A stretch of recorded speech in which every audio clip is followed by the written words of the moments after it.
بسم اللہ الرحمن الرحیم۔ ناظرین، آج کا تیسرا ویلاگ صفحہ نمبر 162، 162، ویلاگ نمبر 3، معارف القرآن۔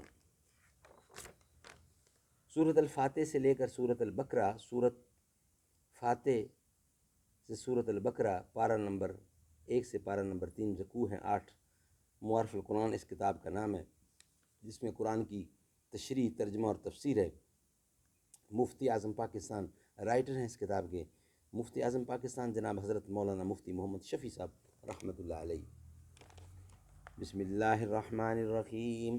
الحمد للہ وکفی وسلام علی عبادہ الذین اصطفیٰ۔ پھر قرآن کریم کی صرف فضاحت و بلاغت اور نظم و ترتیب ہی بے مثال نہیں، لوگوں کے دل و دماغ پر اس کی تاثیرات عجیبہ اس سے زیادہ بے مثال اور حیرت انگیز ہیں، جن کی وجہ سے قوموں کی مزاج بدل گئے، انسانی اخلاق میں ایک کایا پلٹ ہو گئی۔ عرب کے تندخو گنوار حلم و اخلاق اور علم و حکمت کے استاد مانے گئے۔ ان حیرت انگیز انقلابی تاثرات کا اقرار صرف مسلمان نہیں، موجودہ زمانے کے سینکڑوں غیر مسلموں نے بھی کیا۔ یورپ کے مستشرقین کے مقالات اس بارے میں جمع کیے جائیں تو ایک مستقل کتاب ہو جائے، اور حکیم الامت حضرت مولانا اشرف علی تھانوی رحمۃ اللہ علیہ نے اس موضوع پر ایک مستقل کتاب بنام شہادت الاقوام علی صدق الاسلام تحریر فرمائی۔ اس جگہ چند حوالے نقل کیے جاتے ہیں۔ ڈاکٹر گستادلی بان نے اپنی کتاب تمدن عرب میں صفائی سے اس حیرت انگیزی کا اعتراف کیا کہ ان کے الفاظ کا ترجمہ اردو میں یہ ہے: اس پیغمبر اسلام، اس نبی امی کی بھی ایک حیرت انگیز سرگزشت ہے، جس کی آواز نے ایک قوم ناہجار کو، جو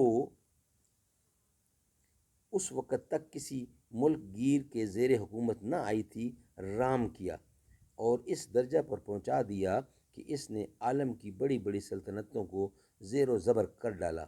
اور اس وقت بھی وہی نبی امی اپنی قبر کے اندر سے لاکھوں بندگان خدا کو کلمہ اسلام پر قائم رکھے ہوئے ہے۔ مسٹر وڈول، جس نے قرآن مجید کا ترجمہ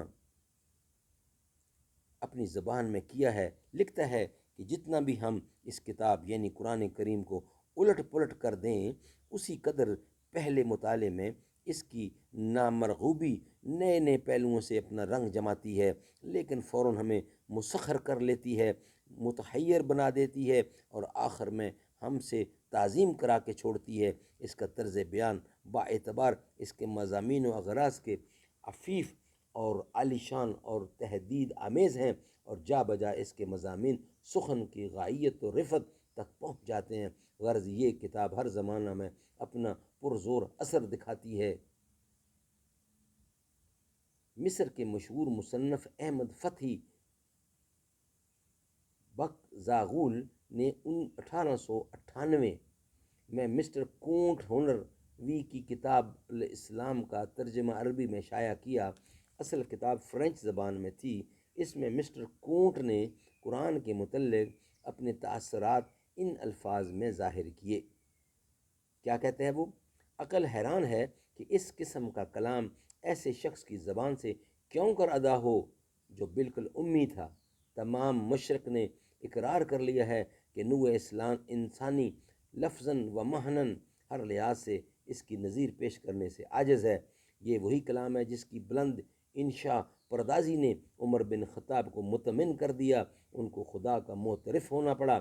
یہ وہی کلام ہے کہ جب عیسیٰ علیہ السلام کی ولادت کے متعلق اس کے جملے جعفر بن ابی طالب نے حبشہ کے بادشاہ کے دربار میں پڑھے تو اس کی آنکھوں سے بے ساختہ آنسو جاری ہو گئے، اور باشپے